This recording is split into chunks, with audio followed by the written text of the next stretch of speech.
बेटों को भी सिखाओ, समझाओ क्या भला है क्या बुरा है, बहन बेटियों के साथ किस तरीके, नालायक होने से बचाओ, नालायक होने से बचाओ, बदतमीज होने से बचाओ। हमें नहीं लगता ऐसी कोई मुहिम चल रही है।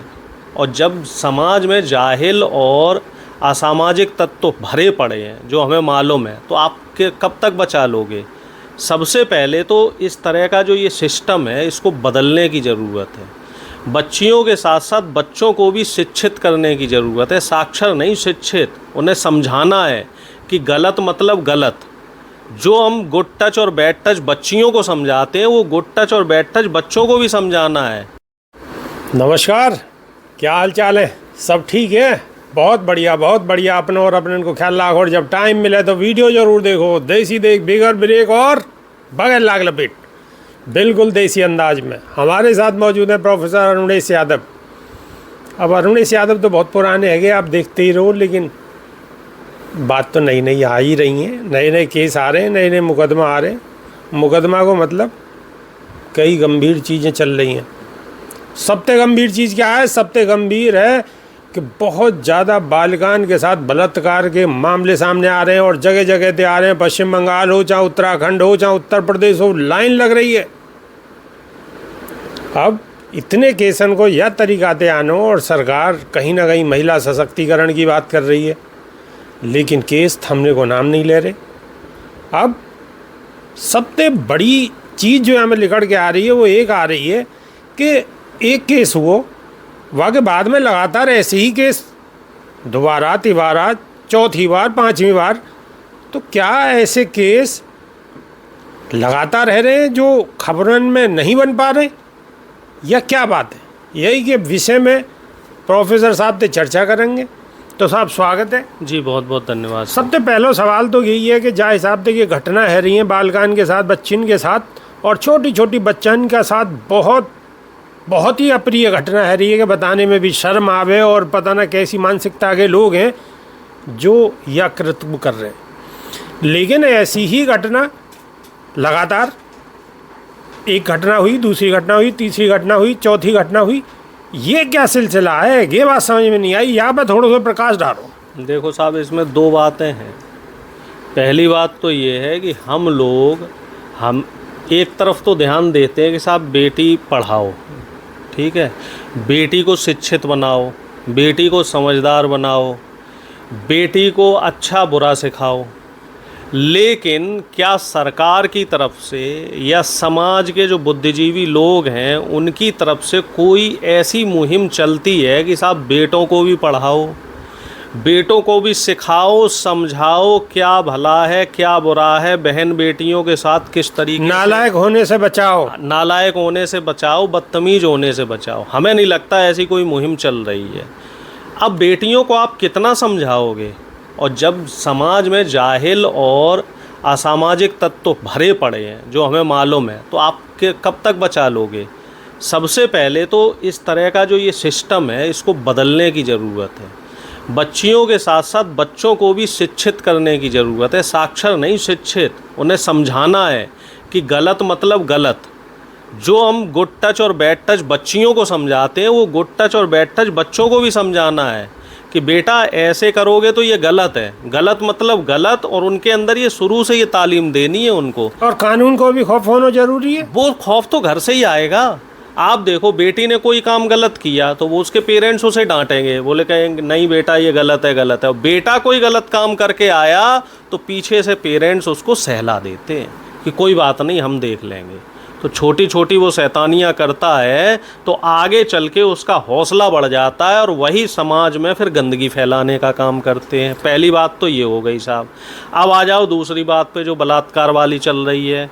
तो मैं NCRB के आंकड़े पढ़ रहा था, जो क्राइम रिपोर्ट है, तो 2014 से मैंने ये डाटा देखा। 2014 में, मैं बिल्कुल BJP को आरोप नहीं लगा रहा, मैं तो सिर्फ आंकड़े देख रहा हूँ। 2014 में 23% जो कुल घटनाएं होती हैं, जो क्राइम हो रहा है टोटल, वो 23% था बलात्कार और हत्या का, जो महिलाओं के ऊपर। वो आंकड़े बढ़ते 2022 तक, 23 के अभी आंकड़े नहीं आए, 24 का तो चल ही रहा है, 2022 तक बढ़ते वो आंकड़े 34% आ गए। यानी कि 10 साल में जो जो ये रजिस्टर्ड क्राइम है और अनरजिस्टर्ड है उनकी कोई गिनती नहीं है। और संख्या देखी जाए तो हर महीने कम से कम 3500 बच्चियों के साथ दुराचार और हत्या की घटनाएं हैं। अच्छा, कम से कम है ये। लेकिन यहाँ में एक चीज़ और ख़ास निकल के आवेगी, अगर यहाँ में गहन अगर जांच पड़ताल होगी तो कि जितने भी ऐसे केस हैं, इन केसन में अगर गहन जांच पड़ताल करी जाए तो यहाँ में जो बहुजन समाज के लोग हैं वो कम मिलेंगे। आप मेरो अपनो मानना है कि हालांकि मेरा इसमें मत भिन्न है। बहुत से लोग हत्या और बलात्कार इन सबको जो है जाति धर्म से जोड़ देते हैं। मैं आपको बताऊं कि साधु की कोई जात नहीं होती और अपराधी की भी कोई जात नहीं होती, चाहे वो किसी भी समाज का व्यक्ति हो। अब बंगाल की हम बात करें तो वहाँ जो रेपिस्ट है वो सवर्ण समाज का है, ठीक है साहब। अब आ जाइए बिहार में। बिहार में भी इसी तरीके से एक बच्ची के साथ बलात्कार हुई, उसकी हत्या हुई। वहाँ जो रेपिस्ट है वो यादव है। अब आ जाइए हाथरस वाली घटना पे, तो वहाँ जो जिसके साथ बलात्कार हुआ वो बच्ची तो दलित है लेकिन बलात्कार करने वाले सवर्ण हैं। अब आ जाइए आप राजस्थान में। राजस्थान के जैसलमेर में भी इसी तरह की घटना हुई है। वहाँ बता रहे हैं पिछड़े समाज के लोगों ने बलात्कार किया है। तो हम ये कह सकते हैं कि बलात्कार करने वाले और हत्या करने वाले की कोई जाति धर्म नहीं है। लेकिन मैं आपकी बात का समर्थन कर रहा हूँ। अगर इसका हम आंकड़ा निकालें तो दोषी आपको अपेक्षाकृत पिछड़ा और दलित समाज का जो व्यक्ति है वो कम मिलेगा। इस बात पे मैं आपसे सहमत हूँ। लेकिन हम ये कहें कि सिर्फ एक ही जाति विशेष के मनुवादी विचारधारा के लोग हत्यारे हैं तो वो कहीं ना कहीं थोड़ा सा गलत होगा।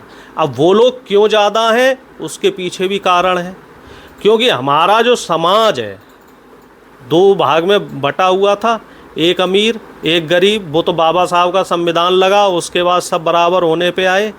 तो जो लोग शोषण का शिकार हो रहे थे 5000 10,000 साल से, शोषण करने वाले कौन थे? ब्राह्मण, वैश्य और क्षत्रिय, ये 3 लोग ही थे। और शोषण किसका हो रहा था? दलित और पिछड़ों का। क्यों? उनकी आदत में था ये। और जब वो लोग शोषण करते थे, बलात्कार करते थे तो उनके ऊपर कोई केस नहीं लगता था। अब ये हम कह सकते हैं ये उनकी आदत में शुमार था। वो आदत आगे भी चलती रही। अब संविधान लग गया, आईपीसी की धाराएं लग गई हैं, तो अब उन पे क्राइम के जो केस हैं वो रजिस्टर होने लगे हैं। एक वजह तो ये हो सकती है, हालांकि ये कोई पुख्ता तर्क नहीं है, क्योंकि अपराधी की, मैं फिर वही बात कह रहा हूँ कि अपराधी की कोई जाति नहीं होती। अब आप बताओ साहब। तो अपराधी की जात नहीं होती, बात बिल्कुल सही है।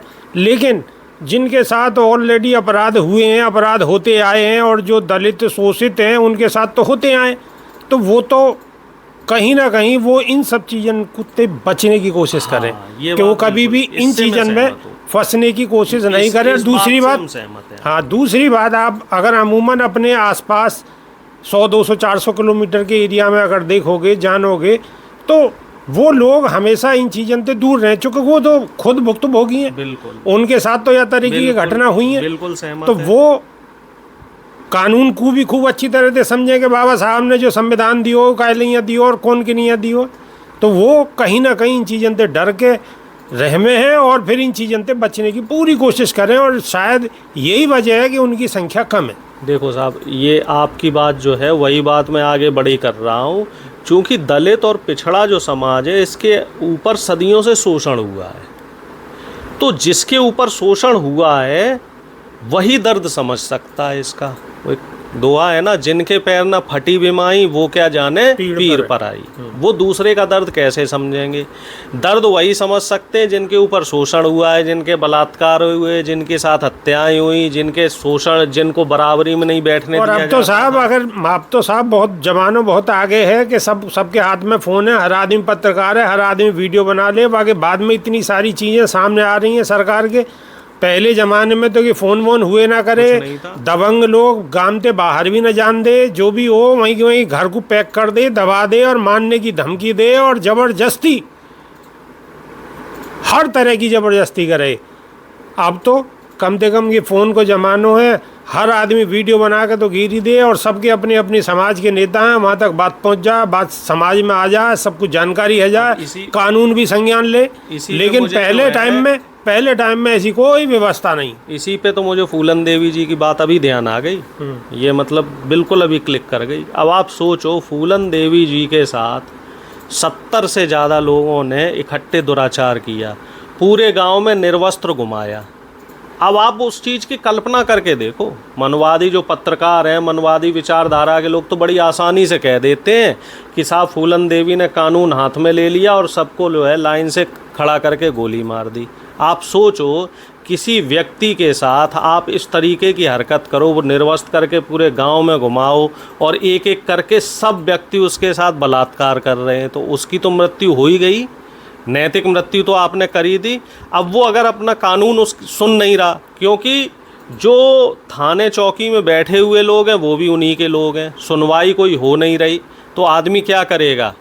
दो ही रास्ते हैं, या तो आदमी खुदकुशी कर ले, अपमान का बदला ना ले पाए घुट घुट के, और नहीं करेगा तो हथियार उठाएगा। जो डाकू बनते थे लोग पहले, तो वो क्या था, क्योंकि उस समय कानून व्यवस्था 70 और 80 के दशक में सही से पालन नहीं हो पाता था, क्योंकि संविधान लागू नहीं था। ज़्यादातर जो ऊपर की पोस्ट पे शासन प्रशासन में लोग बैठे थे वो उन्हीं के लोग थे। अब दलित और पिछड़े लोग भी कानून व्यवस्था और सब जगह आ गए हैं, अल्पसंख्यक लोग भी आ गए हैं, तो अब थोड़ा सा एक सामंजस्य सा बन गया है। अब सुनवाइयाँ होने लगी हैं, केस वेस रजिस्टर होने लगे, और जब से ये सोशल मीडिया का ज़माना आया, मान लो पुलिस अधिकारी केस नहीं लिखेगा तो आप सोशल मीडिया पे डालो, प्रधानमंत्री को टैग करो, मुख्यमंत्री को टैग करो, मुकदमा तो लिखना ही पड़ेगा, तो लिखना ही पड़ेगा। और जब मुकदमा लिख गया तो 90 दिन के भीतर भीतर आपको कार्रवाई भी करनी पड़ेगी, चाहे पक्ष में करो विपक्ष में करो। अगर कार्रवाई पक्ष में नहीं करोगे तो कोर्ट है, फिर कोर्ट कार्रवाई करेगा, कोर्ट नहीं सुनेगा तो हाई कोर्ट सुनेगा, हाई कोर्ट नहीं सुनेगा सुप्रीम कोर्ट सुनेगा, सुप्रीम कोर्ट भी नहीं सुनेगा तो भैया जनता की अदालत है, जंतर मंतर आ जाओ, सड़क पे आ जाओ। तो अब तो तमाम रास्ते निकल आए। राजनीतिक पार्टियां एक दूसरे के विरोध में खड़ी हैं, उन्हें मुद्दा मिल जाए तो फिर वोट जाने को डर सतावे सरकार को, और वोट सबसे बड़ी चोट, वोट तो बड़ी तो कोई चोट ही ना। वोट की चोट के सामने फिर पार्टी नतमस्तक है जाए, और फिर जो होनो है वही हो। बिल्कुल सही कह रहे हैं, इसलिए हम आपसे कह रहे हैं कि अब फिर चुनाव आने वाले हैं, तो सोच समझ के वोट दें। जो क्रिमिनल माइंडेड लोग हैं, और क्रिमिनल माइंडेड लोगों को जो लोग चुनाव में लड़वा रहे हैं, ऐसे एक सवाल और है कि ऐसे बुरे केसन पे भी राजनीति है रही है, ये कितना सही है? चाहे कांग्रेस हो, चाहे बीजेपी हो, चाहे और कोई पार्टी हो, बिल्कुल गलत है। अब जैसे बंगाल पे जो लोग चिल्ला रहे हैं, वो लोग भैया उत्तराखंड की घटना पे क्यों चुप हैं? वो लोग बिहार की घटना पे क्यों चुप हैं? वो लोग राजस्थान की घटना पे क्यों चुप हैं? बंगाल का मुद्दा आपने नेशनल मुद्दा बना दिया। ये मेरा सवाल सत्ताधारी लोग से है। तो बाकी राज्यों में जो हमारी उत्तराखंड की बेटी थी अंकिता भंडारी, उस पर आप क्यों चुप? बिल्कुल शांत कतई केस, क्योंकि वहाँ में कोई सत्ता पक्ष को नेता है, वागो कछु है वहाँ में मामलो, तो वो बिल्कुल शांत है। तो ये गलत है। जो बहन बेटियों के साथ जो दुराचार हो रहा, उस पर सियासत करना बहुत गलत है। इससे गलत तो कुछ है ही नहीं। तो प्रोफेसर उमेश यादव बिल्कुल स्पष्ट तरीका से कह रहे हैं कि ये काई भी कीमत पे कि बर्दाश्त करने वाली बात है ही नहीं, और ना ही बर्दाश्त करनी चाहिए। सरकार को भी बर्दाश्त नहीं करनी चाहिए, और सरकार को भी यह चीज़ पर राजनीति नहीं करनी चाहिए। अगर यह तरीका की घटना कोई है रही है तो वहाँ पे कठोर से कठोर और जल्द से जल्द कार्रवाई हो, और कठोर से कठोर वागू सजा मिले। जो आगे आने वाले और ऐसा सोचने वाले इनके नहीं नज़ीर साबित हो। अब ऐसी घटना पर रोक लगेगी या नहीं लगेगी ये तो वक्त बता ही देगो, लेकिन हाँ जो चल्लो का है, या वह एक ना एक दिन रोक तो जरूर लगेगी, और कोई ना कोई तो जरूर लगावेगो, और नहीं तो गई भैंस पानी में, कछु नहीं बचेगो, कछु बचना ही ना है। जब बहन बेटी सुरक्षित ना है तो फिर क्या फ़ायदा है बिजनेस को, और क्या फ़ायदा है पढ़ाई को, और क्या फ़ायदा है लिखाई को, और काय को है कानून। बाकी तो आप समझ ही गए होंगे। तो अभी के नहीं सिर्फ इतना ही, और नई वीडियो में फिर रूबरू होंगे। जब तक के नहीं देसी देख बिगर ब्रेक और बगैर लाग लपेट, बिल्कुल देसी अंदाज में। बहुत बहुत धन्यवाद साहब जी, बहुत बहुत धन्यवाद, नमस्कार।